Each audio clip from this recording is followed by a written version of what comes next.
minimum of what's needed, but we've got to do it, and we believe we have mechanisms in place to make sure that that assistance gets to people who need it, not to Hamas. Thank you. Vice Chair Collins. Secretary Blinken, let me follow up on Chair Murray's question. Does Israel agree that there are sufficient safeguards to prevent humanitarian aid from being diverted to Hamas rather than reaching the innocent civilians whom we all want to assist? Yes, Vice Chair, and this is something that we've worked closely with Israel as well as with other actors involved. And as I said, the assistance that's going in from Egypt into Gaza is first checked by the Israelis as well as by the Egyptians. And then, as I mentioned, we have some methods to track it to make sure it gets to where it's supposed to go. To date, neither the Israelis nor the UN have said that the aid has been diverted, and we're in constant, almost daily contact with Israel to make sure that the process we've established is working, and also to find ways to expand it. One of the areas where we do need to do more and do need to do better is particularly with fuel, because hospitals need fuel to run, desalination plants need fuel to operate. This is an area where we're working to find a way forward that meets the needs, but also with the assurances that Hamas won't abscond with it. Secretary Austin, as you indicated in your opening remarks, Iranian-backed terrorist proxy groups in the region have launched numerous drone and rocket attacks against our forces, U.S. forces in Syria and Iraq.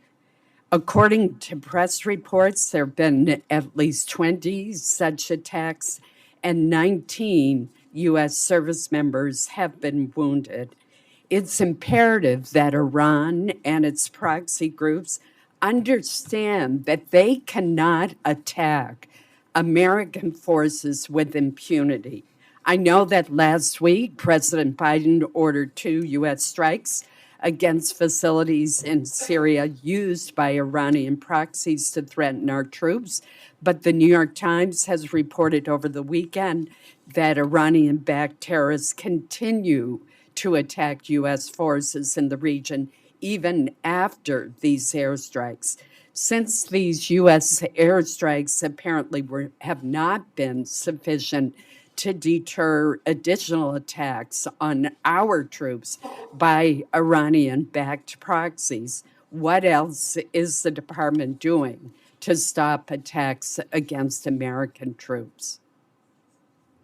Well, thanks, Vice Chair. First of all, let me emphasize that the protection, the safety of our troops and our civilians is of utmost importance to me and of utmost importance to the President as well.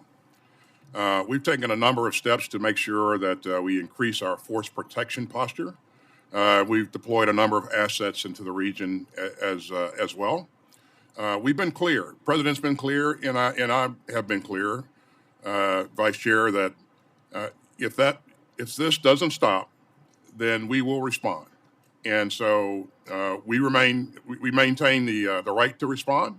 We have the capability to do that, and we will respond at a time and place of our choosing. Secretary Blinken, Israel has every right to defend its citizens from Hamas, including seeking out the terrorists in Gaza and destroying them, while also trying to minimize civilian casualties. There's a critical distinction here. Hamas targeted civilians. They kidnapped innocent children as well as people as old as 85 years old. Israel is not doing that.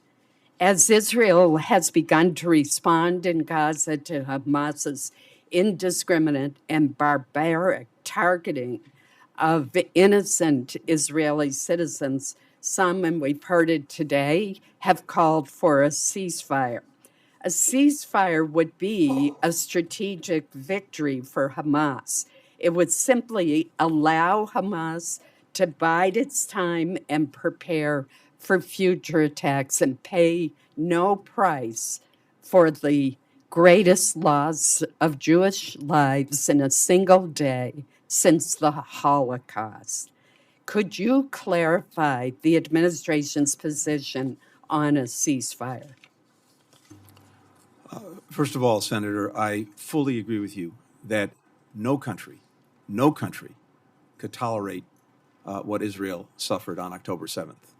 And it's extraordinary the extent to which that day has receded in memory for so many. I was in Israel shortly after the attack.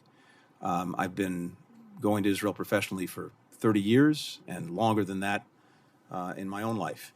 And I have never seen what we have all seen and what Israel experienced on that day in terms of the impact that it had on that society, almost to a man, woman, and child. And as we know, it wasn't just the attack itself and the vulnerability that it revealed. It was the nature of the attack, with young people chased down and gunned down at a dance party, with, as you said, children executed in front of their parents, parents executed in front of their children, families in a final embrace, burned alive, people beheaded. I could go on. You've seen the pictures, you've seen the video. I've heard from many eyewitnesses to these atrocities, including, and if you'll forgive me, because again, these stories recede so quickly, a family at its breakfast table at one of the kibbutzes. And by the way, the profound irony of attacks on kibbutzes, the very people who most ardently believe and want a future of peace between Israelis and Palestinians, a future of two states. A family of four, a young boy and girl, 6 and 8 years old, and their parents around the breakfast table. The father, his eye gouged out in front of his kids. The mother's breast cut off. The girl's foot amputated. The boy's fingers cut off before they were executed. And then their executioners sat down and had a meal. That's what this society is dealing with. And no nation could tolerate that. And as we've said repeatedly, as President Biden has repeatedly made clear, Israel has not only the right, but the obligation to defend itself and to try to take every possible step to make sure this doesn't happen again. We've been equally clear that it is vitally important how Israel does this. And the imperative of doing everything possible to protect civilians as well as to care for those who are endangered by the conflict is something that we feel strongly.